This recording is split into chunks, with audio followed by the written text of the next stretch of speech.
The volume's all right on the speaker system. This is the first time we've ever used it. It's wireless and fancy, very small.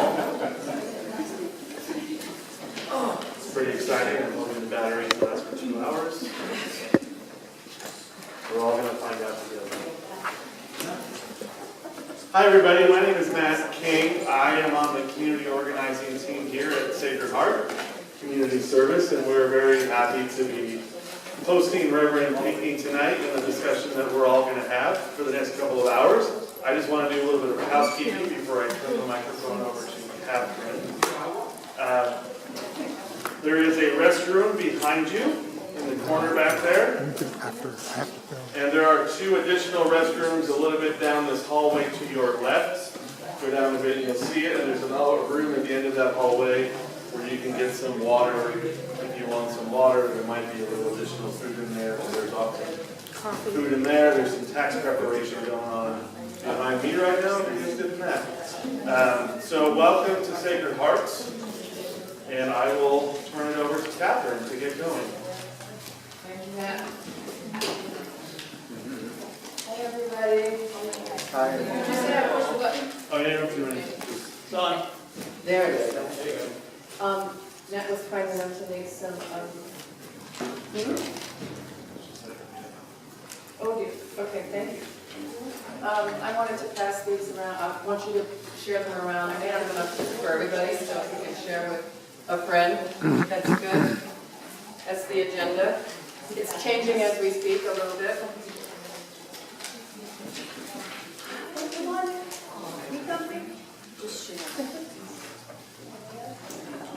So, I'm really happy to be here and to see all of you lovely, lovely people. I'm with the Low Income Self-Help Center, and we're a pretty grand bunch of folks. We love our community. We fight hard for our people. We do it out of love, and because we did give a darn, we don't get paid much or any, because we're dedicated to making a better life, making a better community, right? And that's why we're all here, and why we're all going to try and figure out together how to overcome the big obstacle in the room. And we're especially blessed to have Reverend Pinkney come and talk to us about fighting corporations, fighting Whirlpool, and fighting for democracy in Michigan. Please forgive me, I was going to go on a little bit longer about Google and some things, but I left my speech at home. So I'm sure we'll get around to talking about all of that later. So without much ado, I'd like to ask Dorothy Pinkney, the Reverend's wonderful wife, to come up and introduce him better than I ever could.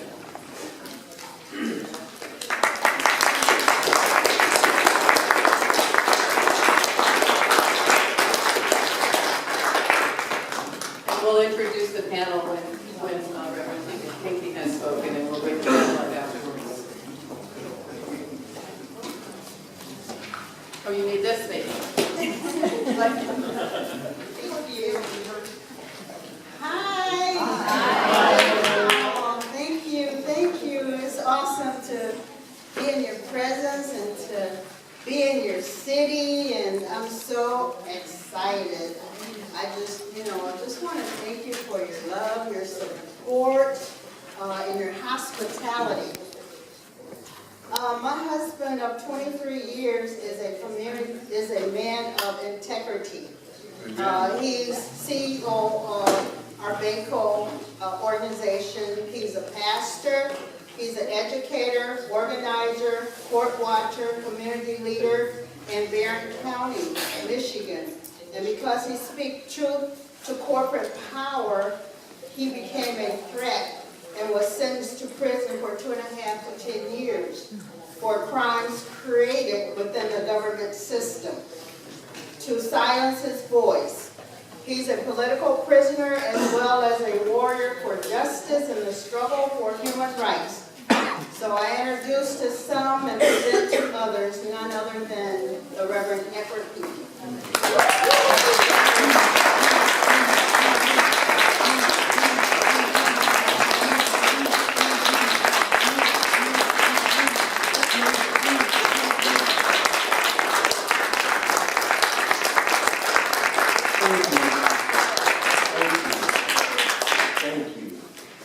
I'm excited to be here today and get a chance to see all of you. I tell you, we're in a real tough fight. We got Googleville here, a company with $19.45 billion net profit in 2016, $48 billion Google overseas cash on hand, $490 billion Google overall value. Wow, 7,394 homeless people. Every night in Google hometown, Santa Clara County. We need to do something. Amen. We need to take a stand. See, we're so busy fighting with each other that Google is running over. We got to stop talking about who we don't want to work with. I can't work with this person because they're too tall. I can't work with this person because they're too short. I can't work with this person because he's too fat or she's too fat. I can't work with this person because they're too skinny. We always got some kind of excuse. I don't want to work with you because your gym shoes are red. This is what we do. We got to change the way we do business. There's more of us than them. Once we get that through our head, we can win.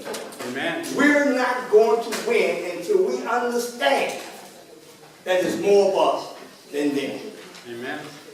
And one of the things I want you to repeat the statement, they are not good teachers on the responsibility of society to pass policies that end poverty. As a minister, as a teacher, as a pastor, as a preacher, it is imperative that we lean on the Bible and teach all what is really saying about the poor, economic justice, and what believers are required to do to obey God. As people committed to justice and love, we must stand on the shoulders of those who have come before us in the struggle for equality and freedom to learn. We had a great teacher in General Baker. Some of you might know him, some of you may not know. He was a true warrior. He was my friend. Nelson Perry, he was my friend. They're no longer with us no more. But I just want to say it is possible that we must eliminate all of the hate. It is something we can do. But we must learn to work together. We got to stop talking about we don't want to work with a person. To me, it doesn't make a difference who you are, what you are. Black, white, brown, red, yellow, polka dot. It don't make a difference. We have to come together and deal with this. You know, and we got to stop thinking about the future. Because the present, we're not doing very well. Amen. We're not doing well. We're too busy with too much in-house fighting. We have an obligation to help the homeless. We do. You know, billionaires get tax cuts while millions go home. Millions are homeless. Millions are without clothing. And we the people, we say nothing. What we have done, we have put the mask on the wrong face. We have allowed other people to live while we're dying. We're dying because we're so busy fighting with each other. Too much in-house fighting. Too much. Get into your mind and into your head that there's more of us than them. Amen. When you get that in your head, you're ready to fight. All this other stuff is just talk. It's nothing but talk. We got to stop all this in-house fighting. The richest 1% is 65 to 80% of the tax breaks and the tax cut benefits. But the people say nothing. Corporations corporations get a permanent tax reduction from 35 to 21%. And the people say no. Medicaid cut to millions of people, millions of children, the elderly, the mentally ill, by over $1 trillion. Medicare will be cut by 2025, set the stage for privatization. We have 400 families making $97,000 an hour. And they don't want to give us $15 an hour. And the people say nothing, because it's not you. We have to learn to come together and fight this battle. The bottom line, we can win. 57 cents of every single dollar goes for the military. 57 cents goes for the military. That's why we got people starving in this country, homeless in this country, without clothing in this country. And we say nothing. We allow this stuff to happen, and we do nothing. The struggle that have taken place in Benton Harbor in recent years is a case in point. One that holds a number of lessons for the American people. The fight in Benton Harbor is a war. It's no conflict. It's the real deal. They're coming. They're coming after you. In Oakland, California, the Oakland A's want to get rid of an educational institution to put a baseball park there. They want to put a baseball park in Oakland. Langley College, they wanted to knock it down. They wanted to knock it down. So the Oakland A's can have a baseball field that you're paying for. Taxpayers. And we say nothing. Benton Harbor is 92% black. Over 60% of the people living in Benton Harbor is unemployed. 70% live below the poverty line, poverty level. The school system is in total shambles. A school system with absolutely no money. None. And to really beat us down, they brought in an emergency manager under Public Act 72. An emergency financial manager under Public Act 72. They brought him in to deal with our finance. Benton Harbor was not in that bad of a shape, but we're surrounded by water. They want that land. They want to come and take that land. Plus, they needed 465 acres of land to put in a Jack Nicklaus signature golf course. And let me go back and say, 60% of the people in Benton Harbor is unemployed, 70% live below the poverty level. And they surrounded this golf course with a $500,000 home. So who do you think that is for? Gentrification is here. They're coming. But we fought. We fought hard. We did things that they didn't think that we could do. One of the things we called for an international boycott of all Whirlpool products. They have a monopoly on washer dryers and stolen refrigerators. 74% of all washer dryers and stolen refrigerators is made by Whirlpool or one of their sub-names. 74%. But we called for an international boycott. And it scared them to death.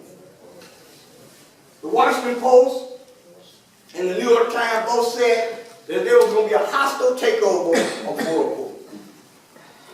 A hostile takeover of Whirlpool. These are their words. That they was going to take over Whirlpool. And U.S. Representative Fred Upton, he's the heir to Whirlpool. He gets a $120 million tax break every single year. He's on welfare. Whirlpool is on welfare. Right. They're on welfare. They're welfare recipients. But you never hear them talking about it. You never hear them talking about these corporations. And Whirlpool is a $20 billion net profit operation every year. Yet they get $120 million from the federal government. And the people say nothing. But I got a lot to say.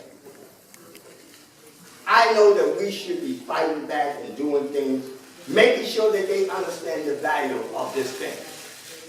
They did everything they could to knock Benton Harbor off the map. When they brought in that emergency manager on a Public Act 4, he was a dictator. And the first thing he did was took the mayor's desk and put it in the basement to let the mayor know that he had absolute power. He took the mayor's desk and put it in the basement of City Hall. So the mayor had to work from the basement. I guess you call that working from the basement up, you know. But they had to do it. But then what they did, they changed the locks on the commissioners. Well, most of the time, you know, these elected officials, they don't want to come to work no way. So that didn't really bother these commissioners. They was all right with that, you see. But this guy, Joe Harris, he took their cell phone. Now, anybody know that you can't take a black man's cell phone? That was the biggest mistake they made. Now this man wants to fight. They want to line up behind Reverend Edward Pinkney. They want to come and the first thing they said, Reverend Pinkney, what is you going to do to help us? You know, how are you going to get our cell phones back? And they lined up. They actually hung out with me. They were too embarrassed to hang out with me before. But when you lose that cell phone, you're ready to fight. But we was, you know, we knew what we had to do. And I want to say that the attack on democracy in Benton Harbor shows that the corporate power structure is determined to crush anyone who stands in its way. It is part of a process underway across America in various forms. After the once stable working class community of Benton Harbor was devastated by automation and globalization, the community began to resist. And they played the race card on us. We should have been playing the race card on them. They played the race card on us. They came up with an ace in the hole on us. They started talking about race. How prejudiced Benton Harbor is. You're 92% black. And y'all prejudiced against us because we white got all the money. And these are their words. They was happy. They played, it was all in the newspaper, Benton Harbor racist, you know. The people is racist. But we fought. We decided that we was going to go after the mayor of Benton Harbor, James Hightower. We decided that what we was going to do, we was going to level the playing field by starting an attack. We attacked the mayor. He was Whirlpool puppet. And whatever Whirlpool wanted, they got it. Just by his signature. There was no argument, there was no debate, there was nothing. We gave it to him. So we decided that we was going to recall him. And fortunate for us, we got twice the amount of signatures that we needed to recall the mayor. More than enough. But Whirlpool was not going to take this laying down. They had to go and pull a rabbit out of the hat. They decided what we're going to do, we're going to go after Reverend Pinkney. On April 24th, which is my wife's birthday, I was taking her out to dinner. And we pulled out our driveway about 11 o'clock. By 11:15, 11:20, I was getting calls from everybody.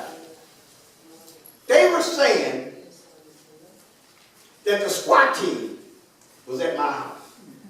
They had surrounded my house.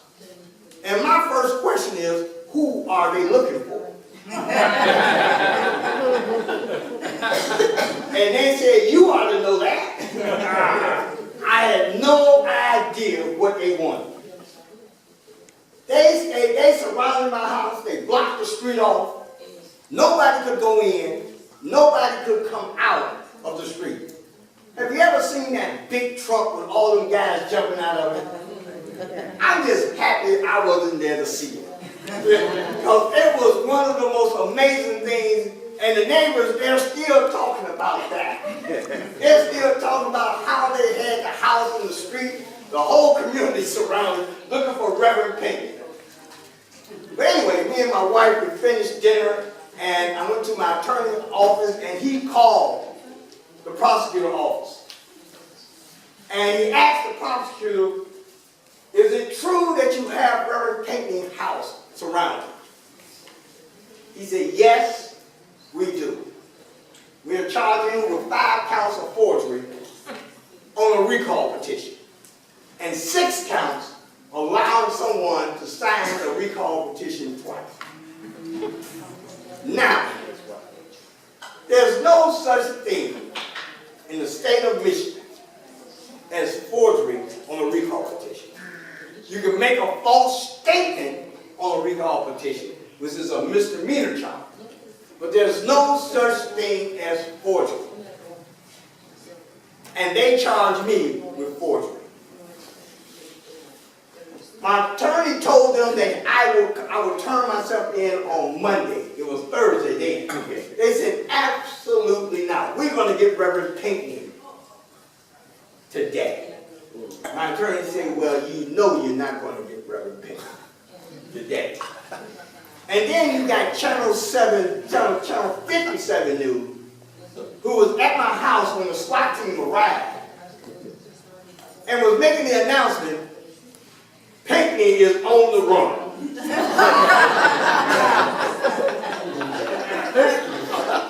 Turn yourself in, Reverend Pinkney. Turn yourself in. Pinkney is on the run. It was all on the news, the 12 o'clock news. And you know, sometimes you can get excited just thinking about these things. So the next morning, because I knew that I'd been out and they would have pulled me over, they may have shot and killed me or something. So they came to kill. They didn't come to arrest. You don't bring a SWAT team to a person's house for a recall petition. So when I turn myself in the very next morning,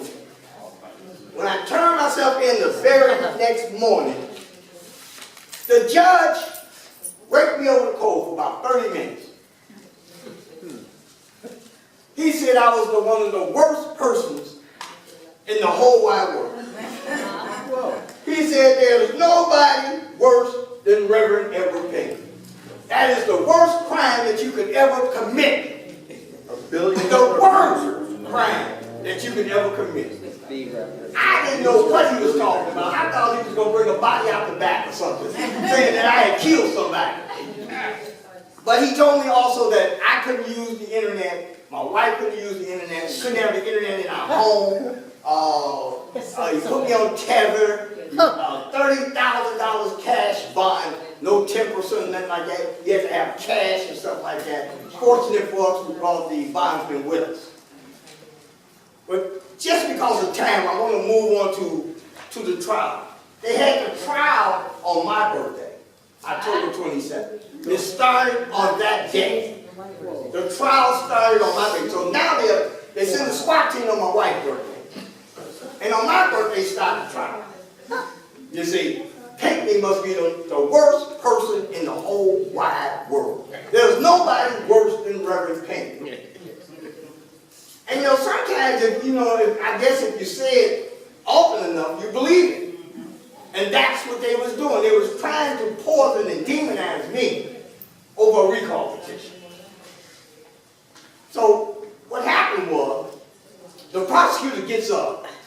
He made the statement. We don't have any evidence that Reverend Pinkney did anything wrong. But you could still find him guilty. It was an all-white jury. But the judge said, whatever decision you make is going to be final. And so far, that's been true. And unfortunate for me, they found me guilty without any evidence to support it. They sentenced me to 30 months to 10 years in prison. When I got to prison, people was waiting on me. They was excited. Pinkney was coming to prison. And they had a plan though. They put me in a room that was molded, full of mold. It was molded. And I lost about 30, 35 pounds. The mold was eating me up from the inside out. And they knew exactly what they was doing because I was the only one in this room. And they knew that Pinkney was going to die here in prison. And I was beginning to look kind of weak. But I came up with a plan. And I said this, that I am not going to die in prison. Amen. I come to fight. There's never been a fight I didn't like. And I was right in the middle of one of the biggest fights of my life. The guards was after me. One of the guards tried to bump my arm. If he would have bumped my arm, not me bumping his arm, he would have bumped my arm, they would have charged me with assault. And I wouldn't be here tonight talking to you. But they had a plan. I started getting my strength back. My wife was sending me food now, because you couldn't eat the food there. They had potato worms, they had the bugs in them, they had maggots in the food, the food was rotten. But they served the prisoners because most times people don't care. If a person is in prison, most times people believe he's supposed to be in prison. You got a lot of people in prison who's innocent. But we don't care. We're so busy fighting with each other. We fight in-house fighting, we fight over everything. We fight over a piece of paper. We fight over a pen. We fight over everything. We don't want to do what's right. I'm not going to work with that little fat guy. Why? Because I don't want to. I don't like him. Why? I don't know. We got to start having a conversation. We don't talk to each other and listen to each other enough. That's one of our pitfalls right there. And we got to change the way we do business. Well, anyway, because of time, I got to move along. Here's what they did. After they discovered that they weren't going to kill me with the mold, and I had a plan, they came up with another idea. They accused me of making a three-way call. And normally if you do make a three-way call, they give you 10 days, maybe 15 at the most. They gave me 180 days. Reverend Pinkney get 180 days with no, and I remember I'm 500 miles from my home. There's nobody coming up to visit at that time. And they decided that they were going to cut my phone off for 180 days. Then they came up with the idea, I had a visitor come in from Detroit, David Soul. He flew up there to see me. And he came in to see me. And during the process on his way out, he was taking notes.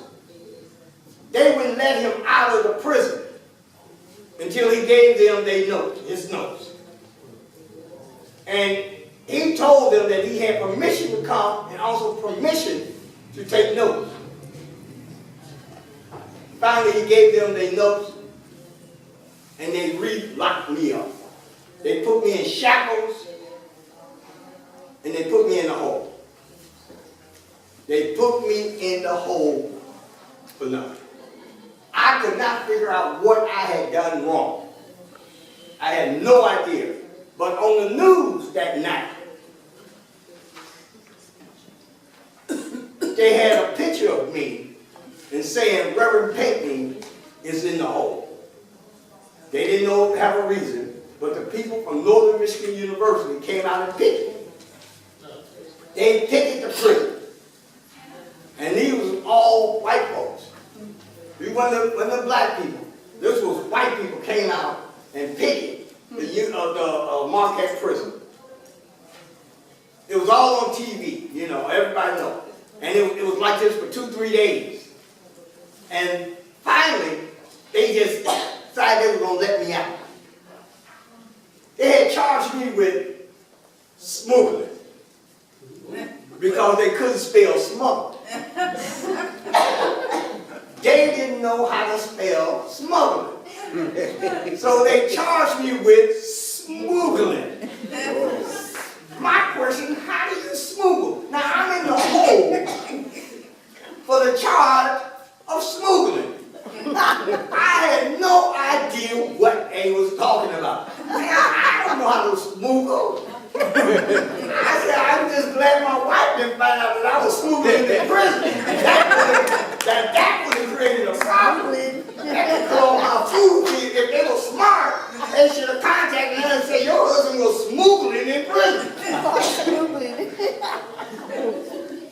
But anyhow, they let me out and sent me to see the judge. The judge was more or less the hearing officer. They called the judge. And the first thing I told him was that I did not know how to smuggle.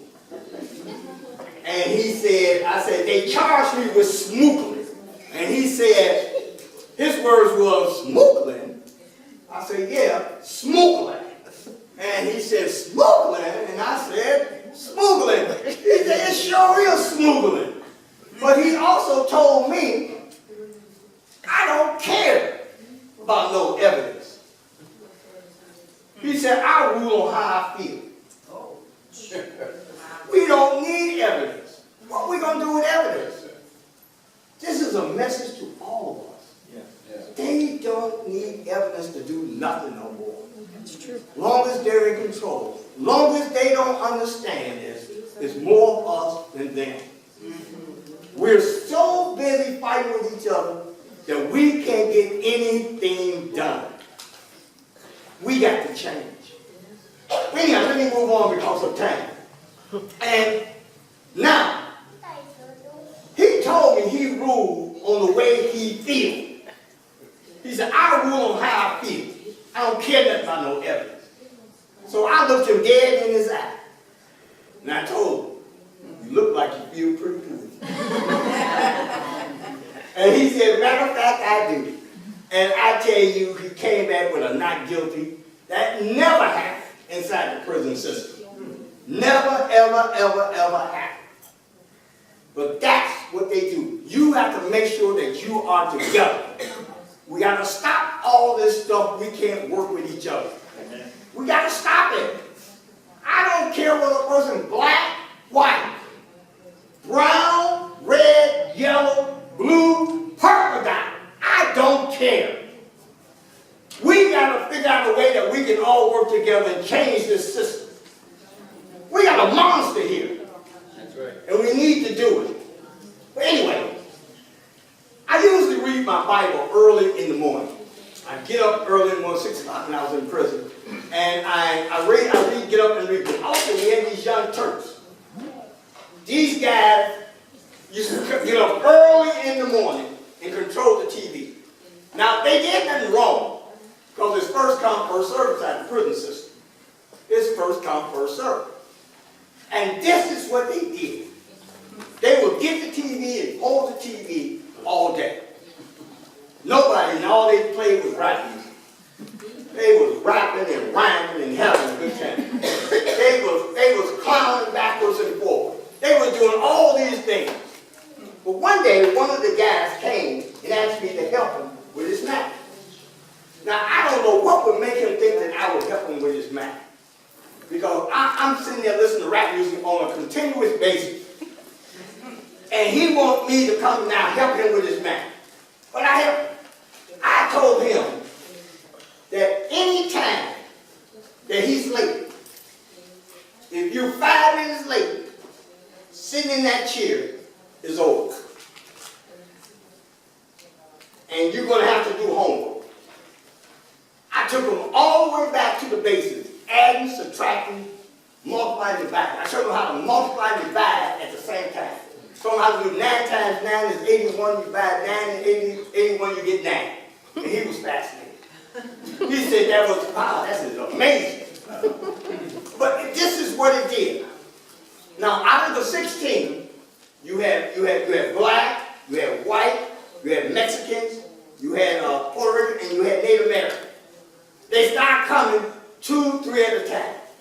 First it was 4, then it was 8, then it was 12, then it was 13, 14, 15, 16, then it was the whole group. And I started teaching them. I started showing them what you could do when we work together. We got to get away from talking about who we can't work with. And now if I can work with these kids who rapping all day long while I read my Bible, you can work with other people. You have to come out and start working with people. It's important. So I'm going to move on because of time. 8 out of these 16 guys got their GED. Woo! I taught them history. I used to read to them about Martin Luther King, The Death of a King by Teddy Smiley. I would sit there and they would sit there and listen to me talk and read to them for over 45 minutes. They became my protectors. They actually saved my life. They claimed I saved their life. But here's the good news.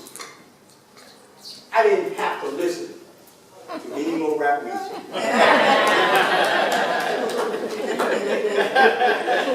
That was the good news. We have to learn to work together. Stop talking about what we don't like. We're so busy talking about who we don't like, why we don't like this person. Let me tell you something real quick because we don't have too much time. I'm very time conscious. Because I know that, Peggy's going to hit me with something if I go over. I know y'all don't want to see me bleed. So anyway,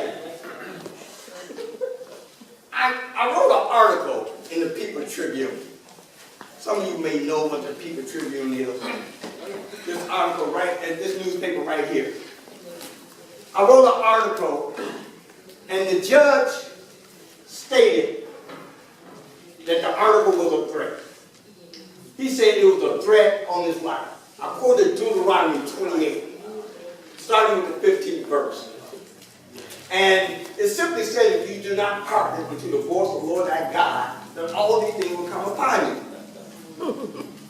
And the judge said, Judge Apple Busball, he said that was a threat on his life. He said it was a threat on his wife's life, his children's life, and his children's life. Amazing. And they sentenced me 3 to 10 years. Something about that 3 ain't like. They like to sentence me 30 months, 3 years. They love doing stuff like that. And they think it was this. Reverend Pinkney would never, ever be back. See, they thought that they had buried him. See, there's a difference between being buried and being planted. When you bury a person, you don't expect them to come back. But when you plant him, he should rise again. Amen. And I'm back. I'm back stronger than ever.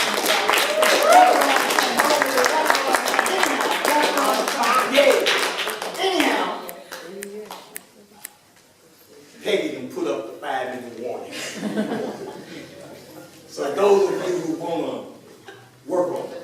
Anyhow, when I got to prison, now he sentenced me 3 to 10 years. When I first got to prison, I ran into the Muslim brothers. They was waiting for me when I got off the bus. And the first thing that they wanted to know, how was you going to help me? Now here I am standing a nick over 5'7". And this guy was about 6'6", 6'7". He could even been 6'8". But he wanted to know how was I going to help him. You see. So I told him that I had no idea.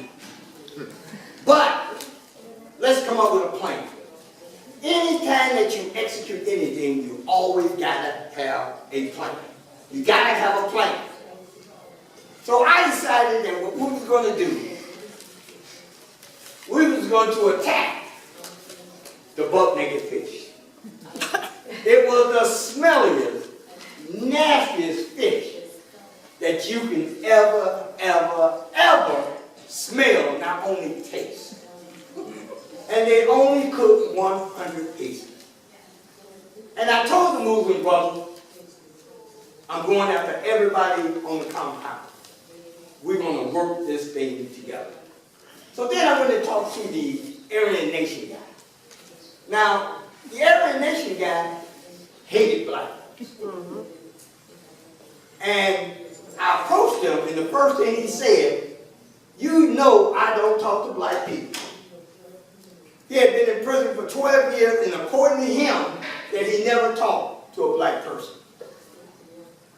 And he kept saying he never talked to a black person. I don't like black people. But I hit him with a deuce. I told him, you don't have to like me. That's not really important. You don't have to like me. You see, we got a problem. We got a common problem, which is the buck-naked fish. And the buck-naked fish is going down, with or without you.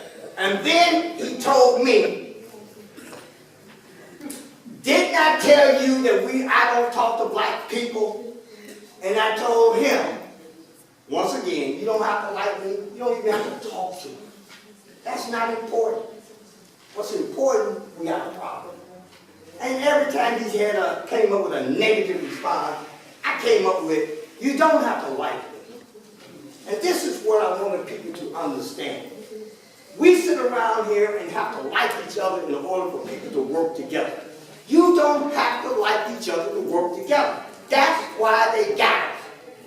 They divide and conquer. They got us fighting so much with each other, we don't even know which way is up. But anyhow, because of time, because I've only got about 2 or 3 more minutes, I got to finish this fast. The Aryan Nation brother finally told me to walk with him. On this compound, everybody was watching. This big guy and little bitty me walking around the compound. You see, in prison, you walk in circles. They got a little track that they call you walk around. And they saw this guy and myself, this Aryan Nation guy, walking around the compound. Everybody came out to watch. Because they wanted to know who I was. Because this guy is talking to me and he don't talk to black people. And then he said, because of time, I'm going to speed it up just a little bit. Next time I'm going to give more. But anyway, Peggy's just looking at me. Anyway, he said, I'm going to have to go back to my people. I'm going to have to talk to my people to find out, do they want to work with you? But here's what he said. He said, I want to work with you. And then I told him, remember, you don't have to like me. And he went back the very next morning, he came back, and he told me that they was going to work with us. They was going to stand with us. They're going to stand tall with us. They're going to fight with us. This Aryan Nation. Then I have to go after the skinheads. Now, you know, the skinheads wasn't many of them, but we got them. We got the Mexicans, the Puerto Ricans, the Native Americans. We got all the gangs, all of them. And then we decided that we was going to tackle the buck-naked fish. The buck-naked fish had to go down. It had to go down. We had to show them what we can do. And show them, the administration, what you can do. Now we have over 1,200 people who's lining up for this protest. Over 1,200 out of 1,400. And this is what everybody did. Everybody went in and asked for the buck-naked fish. Everybody. Now remember, they only cook 100 pieces of the buck-naked fish. That's all they do is cook 100 pieces. But every single person went in and asked for the buck-naked fish. And I was the very last one. I didn't plan it that way. It just happened. And when the signal was, once I started drinking the water, everybody gets up at the same time and dump the food in the garbage. And when everybody had on these blues, you know, when you wear your blues, that means that you're ready for war or whatever it might be. And you got over 1,200 people with blues on. They scared them to death. They called the warden, they called the lieutenant, they called everybody out. But here's what I want to say. They called them all in on Monday morning, all of them, and asked them what they want. I had already schooled them. You don't want nothing, because if you want anything, you're going to get locked up. That's a mean charge. Inside the riot, inside a prison system, oh man, you'll never get out. And this guy, you know, and I told him, I gave him facts. You'll never get out if you say you want something, even though we got it. The next time they cooked 800 pieces of the buck naked fish. And they was ready. They was ready. They went out and said that they were going to outsmart us. Friday night I told everybody that nobody is going to the Charter Hall. Not my 1,200. Over 1,200 of my people refused to go to the Charter Hall. And they was real mad. They were so upset that they told, now listen to this, because of time, that's the only reason I'm going this way. Because of time, 6 guards came and got me and told me that there's an emergency, but I was talking to my wife on the phone, and they threw me in a van and took me to another prison. No prison wanted me. I was in 10 different prisons in 4 months. Nobody wanted me in a prison. Nobody, because anytime you have a plan,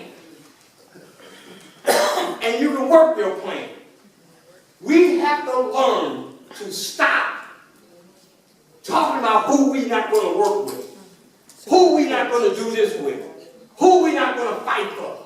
It's not one thing, it's everything. And we got to learn to move this thing to a whole different level. I don't care if you're black, white, brown, red, yellow, blue, purple, yellow, polka dot. What color is polka dot? We need to learn to stand together and fight. Let me say this, and I gotta close. Oh, Peggy is rolling them eyes. She's gonna get up shooting me with them eyes. Anyway, this Aryan Nation guy became my friend. Even today, he calls me and talks about me. The problem is, we talk, but we don't listen. We got to start listening to each other. Whatever it is that you don't like, let's talk about it. It's something we can do. But here's what's important. They no longer serve the buck naked fish.